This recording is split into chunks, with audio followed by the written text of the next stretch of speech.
আজ বৃহস্পতিবার আর এখন বেলা 12:30 মতো বাজে। আর দেখুন ঘন কালো মেঘ এসেছে, দেখে যে এত খুশি লাগছে। সত্যি কথা, এই রকম ঘন কালো মেঘ বহুদিন দেখিনি।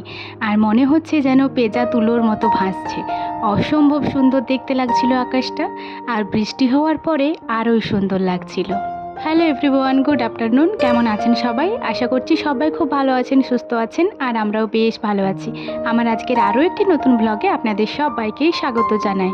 প্রথমেই দেখলেন প্রচণ্ড পরিমাণে মেঘ এসেছে। আর আমাদের এখানে প্রায়শই বাড়িতেই তিল চাষ হয়, তো সবাই আর কি নিজের নিজের ছাদে উঠে এই যে তিলগুলোর ব্যবস্থা করছে। আমাদেরও কিছু ব্যতিক্রম নয়। এই যে কাকু আর বাবা এসে তিলগুলোকে রোলের মতো করে গুটিয়ে দিল, এতে করে আর কি জল ঢুকবে না। এমনিতে খুব একটা বৃষ্টি হয়নি, তবে যতটুকুই হয়েছে যদি খোলামেলা থাকে তাহলে তো ভিজে যেতে পারে। সে কারণে আর কি এভাবে রোল করে দিল আর কয়েকটা ইট চাপিয়ে দিয়েছিল। আর দেখুন আকাশটা আজকে অসম্ভব সুন্দর লাগছিল, যেন আমি চোখই ফেরাতে পারছিলাম না।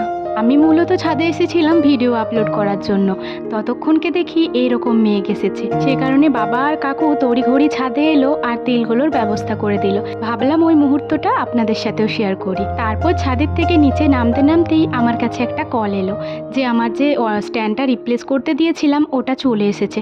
আমি না ভয় ভয় করেই নিয়ে এলাম।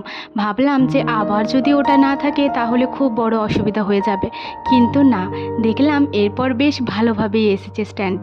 সত্যি কথা, এটা দেখে আমি প্রচণ্ড পরিমাণে খুশি। আমার স্ট্যান্ডটা যে একদম সুন্দরভাবে চলে এসেছে আর কোনো রকম যে প্রবলেম নেই, এটা দেখে আমি খুবই খুশি হলাম। আর ডেলিভারি বয়কেও থ্যাংক ইউ দিয়ে দিলাম, কারণ ওর জন্যই আমি এটা পেলাম। আর ওই ডেলিভারি বয়টা আমাকে অনেক হেল্প করেছিল এটা রিপ্লেস করার জন্য, কারণ আমি না একদমই পারছিলাম না।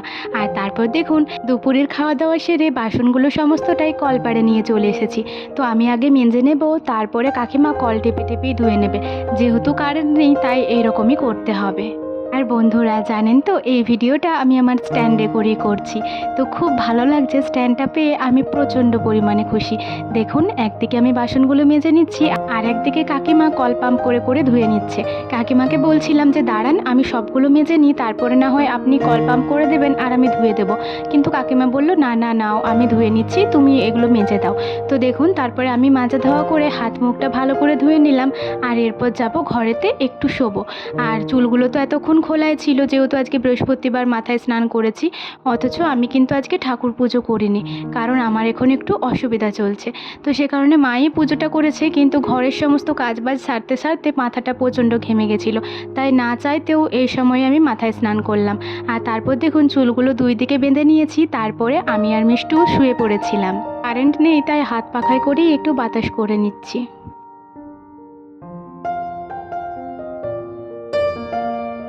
এই মুহূর্তে অনেকটাই সময় পার করে ফেলেছি, এখন একদম সন্ধ্যা হয়ে গেছে।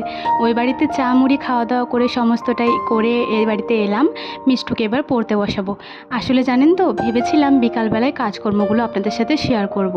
এমনিতেও তো আজকে সকাল থেকে ভিডিও শ্যুট করা হয়নি, কারণ আজকে একটু ব্যস্ততম দিন, আবার স্ট্যান্ডটা নেই তাই অনেক অসুবিধা হতো আর অনেকটাই দেরি হতো। সে কারণে আর কি সকালের ভিডিওগুলো শ্যুট করিনি। ভেবেছিলাম স্ট্যান্ডটা যখন এসেছে বিকেলের ভিডিওগুলো শ্যুট করব, কিন্তু কি আর করা যাবে, আমার কপালেই নেই সেটা। আর বিকালবেলাতে গিয়েছিল কারেন্ট, তো কারেন্ট না থাকলে ভিডিওটা আবার কিভাবে শ্যুট করব, তো একদমই ভালো দেখাবে না, তো সে কারণেই শ্যুট করিনি। আর দেখুন এই মুহূর্তে কারেন্ট চলে এসছে, তাই মিষ্টুকে বললাম তুই চলে আয়, পড়তে বসে যাবি। তো মিষ্টুকে এখানে পড়তে বসিয়েছি, ওকে কিছুক্ষণ পড়িয়ে নিই, তারপর আবার একটু রেস্ট করব। প্রচণ্ড ক্লান্তি লাগছে, দুপুরবেলায় তো একদমই ঘুম হয়নি, কারণ কারেন্ট ছিল না। যাই হোক চলুন ওকে কিছুক্ষণ পড়িয়ে নিই। এখন 9:30 মতো বাজে। আর এই যে রাত্রের খাবার আজকে ছানা আর রুটি। আসলে কয়দিন তো আমি দুধ খাচ্ছি না, সে কারণে মা অল্প অল্প করে ছানা বানিয়ে দিচ্ছে, কিন্তু আজকে আর ছানাটা বিকেলবেলা খাইনি। এই যে রেখে দিয়েছিলাম রাত্রে রুটির সাথে খাবো বলে। আর মাও এদিকে মায়ের জন্য রুটি নিয়ে চলে এসেছে। আজকে আমরা দালান বাড়িতেই খেয়ে নেব মা মেয়ে মিলে। তো এই যে মা আবার রুটির সাথে একটু গুড় নিয়েছে, আমি কিন্তু চিনি ছানা আর রুটি খাবো।